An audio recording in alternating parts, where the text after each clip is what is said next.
Assalamualaikum warahmatullahi wabarakatuh. Halo, perkenalkan nama saya Abdul Halim. Saya merupakan mahasiswa pendidikan fisika FKIP Universitas Jember. Pada kesempatan kali ini, perkenankan saya untuk menyampaikan tujuan adanya video ini.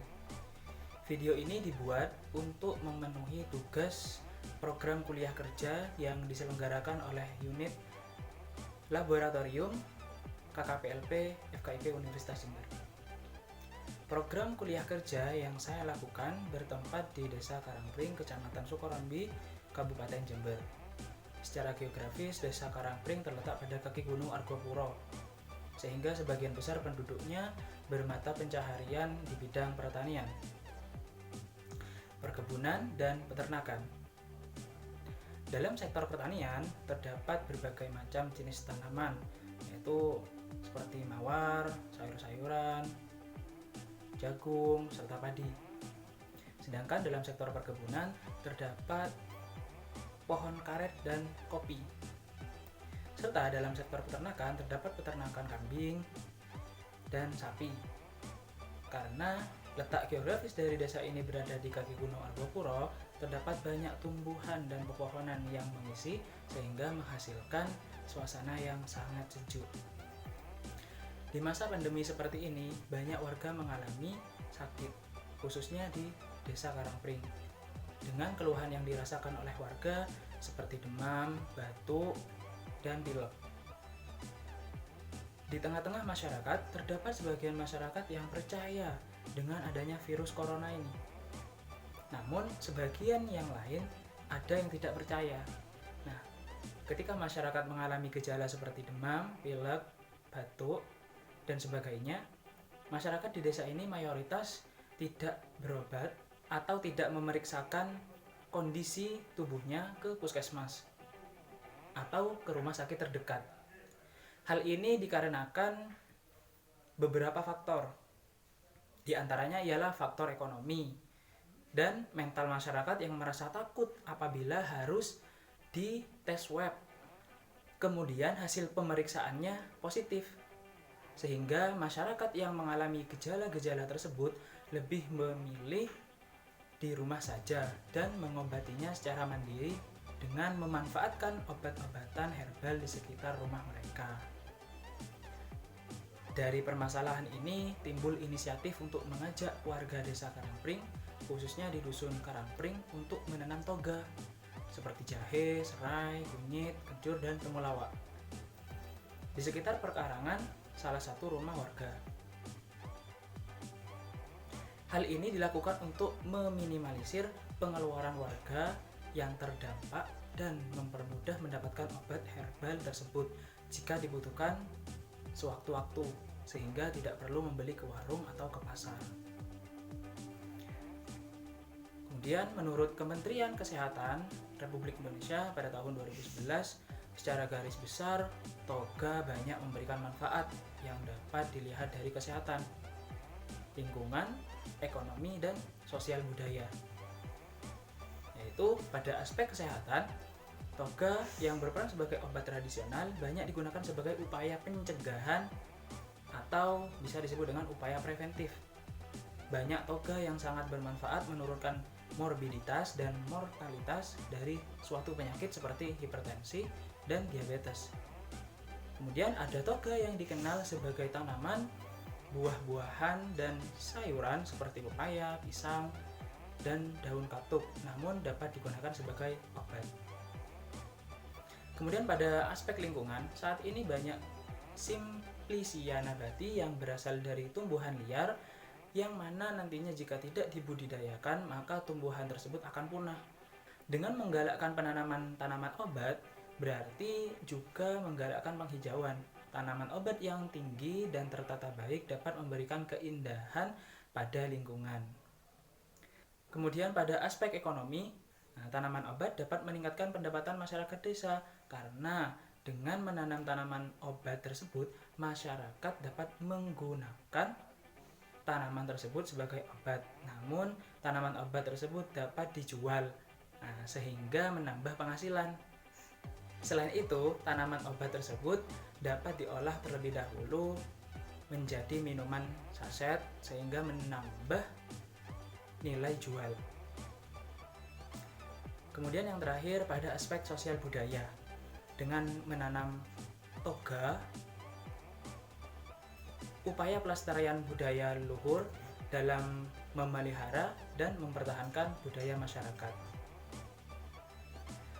Kemudian menurut Dr. Setiawan Dalimarta pada tahun 2008, tanaman toga ini dapat dimanfaatkan sebagai bahan ramuan tradisional, di mana bahan-bahan tersebut diambil dari berbagai bagian dari tanaman tersebut. Nah, sebagai contoh, tanaman toga berdasarkan bagian yang digunakan ialah yang pertama adalah jenis tanaman yang dimanfaatkan daunnya. Kemudian yang kedua, jenis tanaman yang dimanfaatkan kulit batangnya. Kemudian yang ketiga, jenis bahan tanaman obat keluarga yang dimanfaatkan akarnya. Kemudian yang terakhir, dimanfaatkan umbinya. Badan Pengawas Obat-obatan dan Makanan atau yang disebut dengan BPOM telah menetapkan 9 tanaman obat unggulan yang diteliti secara komprehensif, mulai dari ekstraksi, standarisasi, uji preklinik, dan uji klinik. Uji tanaman obat ini dilakukan pada penderita di beberapa rumah sakit di Indonesia. 9 tanaman obat yang telah dilakukan uji klinik adalah sebagai berikut. Ada sambiloto, jambu biji, jati Belanda, cabai Jawa, temulawak, jahe merah, kunyit, mengkudu, dan salam. Selain itu, terdapat wilayah di Dusun Kerajaan yang akan dibangun tempat wisata yang bertemakan edukasi dan rencananya akan diberi nama Paradis, yaitu adalah Paras Dewi Rengganis. Lahan tersebut sebelumnya ditanami tebu. Proses pembebasan lahan telah dilakukan dan saat ini mulai dibangun akses jalan, mulai dari jalan utama hingga menuju ke tempat wisata tersebut. Karena tempat ini masih baru selesai dilakukan pembebasan lahan dan baru dimulai tahap pembangunan, maka perlu adanya inisiatif untuk menanam bibit pohon sejak dini. Tujuannya untuk membantu menunjang proses pembangunan wisata tersebut. Sehingga ketika proses pembangunan nantinya sudah selesai, diharapkan bibit pohon yang ditanam tadi bisa tumbuh besar. Tentunya bibit pohon yang dipilih ialah sesuai dengan kebutuhan tempat wisata tersebut. Salah satunya jenis bibit pohon yang telah dipilih oleh Bapak PJ Kepala Desa Karangpring, yakni Bapak Hendra, beserta perangkat desa lainnya, ialah bibit pohon grodokan tiang sebanyak 300 bibit. Grodokan tiang merupakan tumbuhan evergreen yang berasal dari India. Umumnya ditanam karena keefektifannya dalam mengurangi polusi udara. Penampakan pohon ini berupa piramida simetris dengan cabang seperti pendulum dan daun lancet dengan tepi bergelombang. Jenis pohon ini sangat efektif jika ditanam di daerah tempat wisata. Karena batang pohonnya dapat menjulang tinggi ke atas, pohon ini dapat tumbuh hingga mencapai 30 kaki. Bibit pohon grodokan tiang dapat diperoleh di Balai Penyemaian Permanen Jember yang lokasinya berada tepat di Desa Karangpring tersebut.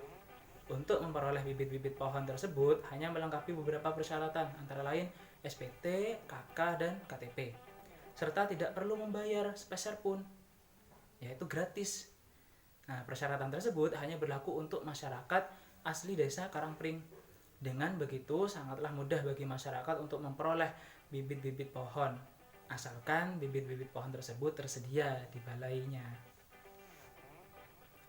Oke, selanjutnya saya mulai menanam toga di pekarangan.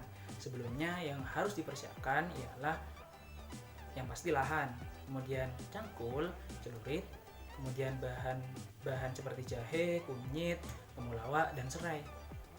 Langkah pertama yakni membuat bedengan dengan mencangkul tanah kemudian dibentuk sedemikian rupa. Langkah kedua yakni mulai menanam jahe, kunyit, temulawak, kencur, dan serainya. Selanjutnya, saya dan teman-teman bersama Pak Junaidi sebagai Kepala Dusun Kerajaan serta Pak Nur Halim sebagai Ketua RT mulai menanam bibit pohon gelodokan tiang di daerah pembangunan tempat wisata. Tepatnya di jalan menuju lokasi wisata dan di area wisata tersebut. Sebelumnya, titik penanaman telah ditentukan sehingga kami langsung menanam bibit-bibit pohon tersebut dengan mudah. Dengan adanya gerakan menanam toga dan bibit pohon ini diharapkan bisa mencukupi persediaan obat-obatan herbal dan menambah kandungan oksigen di udara sehingga dapat meningkatkan kesehatan masyarakat, sehingga kegiatan seperti ini kedepannya diusahakan harus tetap berjalan. Baik, jika terdapat kesalahan dalam berucap, mohon dimaafkan. Terima kasih, tetap semangat dan jaga kesehatan. Wassalamualaikum warahmatullahi wabarakatuh.